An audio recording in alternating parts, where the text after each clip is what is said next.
Oh, I put this on backwards. Hello again. My name is Cassandra and welcome to my temple. Bear with me. Bear with me today because I'm forming, excuse me. I'm still forming my voice on YouTube. I have a lot of complex ideas and I have a hard time saying things very simply. I respond to single sentence comments with paragraphs because I am so worried about being misunderstood in public spaces. And I try to be as thorough as possible, but I also want to say it in a way that is simple because I think there's a lot of intelligence in being able to say things simply. But I tackle these bigger concepts and I have a hard time. I just don't want my arguments or what I'm trying to say to be misconstrued. That is my worst nightmare, is to be misrepresented in my arguments and in what I'm trying to say here on the internet. I also want to be as responsible as possible when I'm articulating my ideas. And since I am doing this thing where I'm uploading daily, I don't really have time to think everything through. I'm just kind of figuring it out as I go. So I'm asking for your patience while I am figuring out how to articulate my ideas. So today I want to expand on what I've been talking about the last couple of days about desirability and its place in the social construct. As someone who has experienced desirability, who has experienced pretty privilege, light skin privilege, ambiguity privilege, I have a very specific perspective on these things. I have a very specific perspective of desirability and the experience of desirability. Okay, I'm going to explain. Policing ourselves in terms of our attractiveness is so integral to a social hierarchy and a social structure. And it works because if we're so busy trying to figure out how we can land higher on the attractiveness hierarchy, we're not going to be focused or concerned about the hierarchy itself and how we ourselves can take back our power from this structure. There is some socialism involved in my ideas, and I think they will benefit everyone if I articulate them well enough. I think everyone will understand that it is better for everyone to break down this hierarchy. And I also want you guys' input on this. I'm going to be posing some questions at the end and get you guys' feedback on this because I don't want to be speaking in a vacuum. Please hold for New York, sorry. I know the lighting is pretty different. Listen, I'm playing around on this YouTube channel. I'm just throwing spaghetti at the wall, seeing what sticks.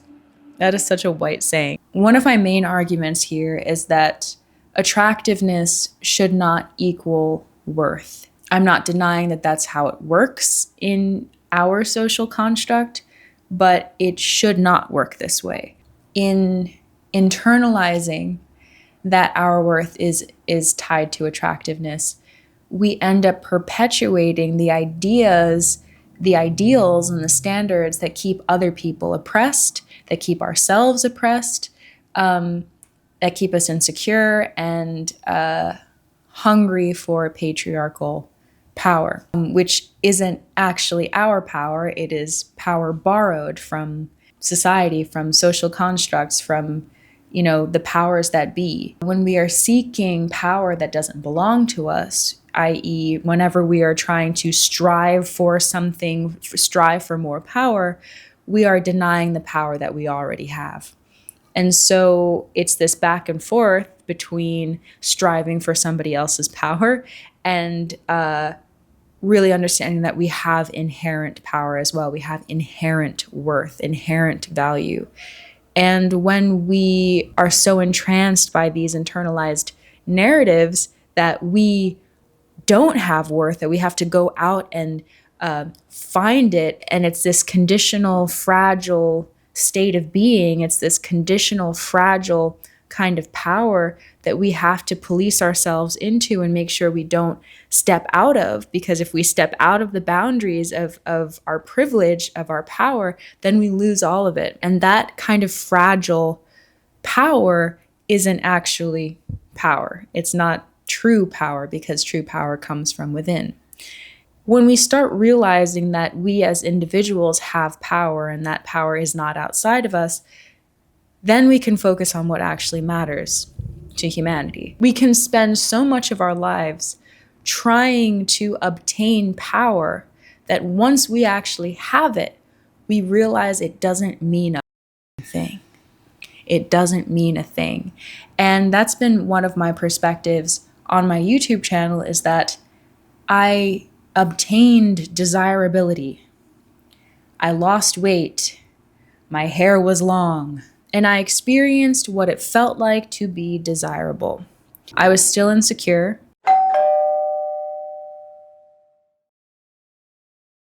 What I wanted was to be loved, because in being loved and in feeling loved, you experience freedom, because you don't have to police yourself and create this jail for yourself of power that you can't break out of. Freedom is being able to go wherever you want to go, express yourself however you want to express yourself, and still maintaining a personal sense of power.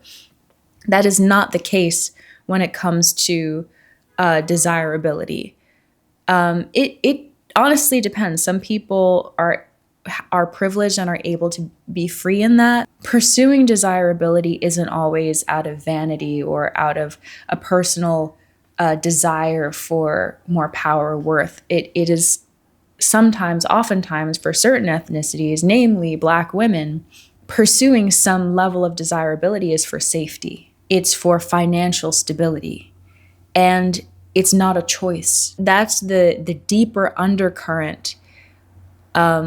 And the thing I really want to shine a light on, because we think that we're just going out and looking pretty and putting on makeup and upholding these standards, and we don't realize that the power that we're borrowing is keeping other people oppressed, is keeping ourselves oppressed, depending on who you are.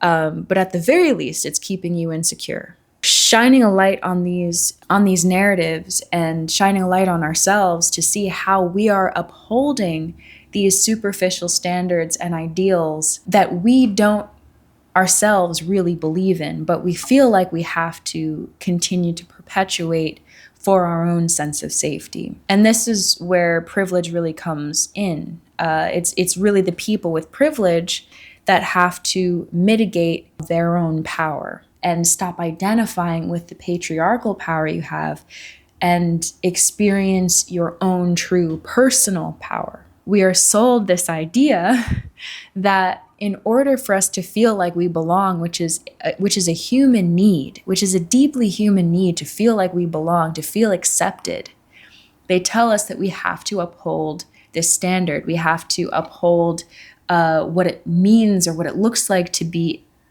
beautiful aesthetically. So many of us are chasing this ideal so that we can experience belonging. That's not where you get the feeling of belonging. You get the feeling of belonging by actually being yourself, by feeling free to be yourself, by feeling free to show up and saying what you have to say, all the mistakes included, all the flaws included, loving yourself wholly and completely, and being able to say what you want to say, do what you want to do, and to have all of your human rights intact. To do all of that and have your human rights intact. That's really what we all want. That's really, truly what we all want.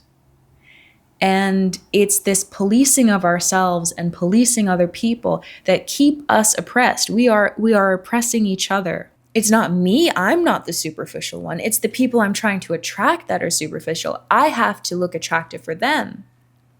And they're over there thinking the same exact thing.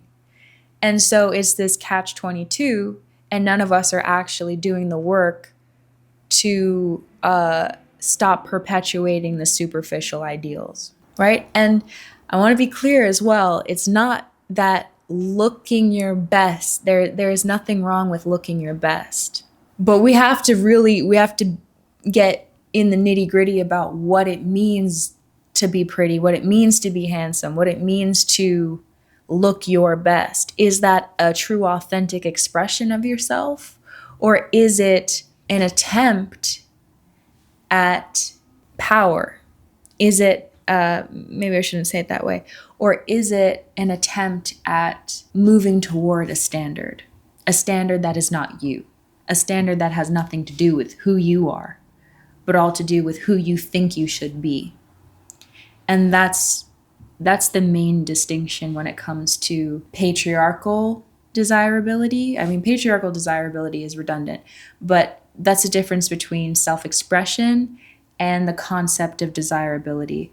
Are you trying to reach for a standard that is unlike you, if you're trying to be unlike yourself? Or are you trying to highlight everything that, or are you trying to highlight everything that you love about yourself?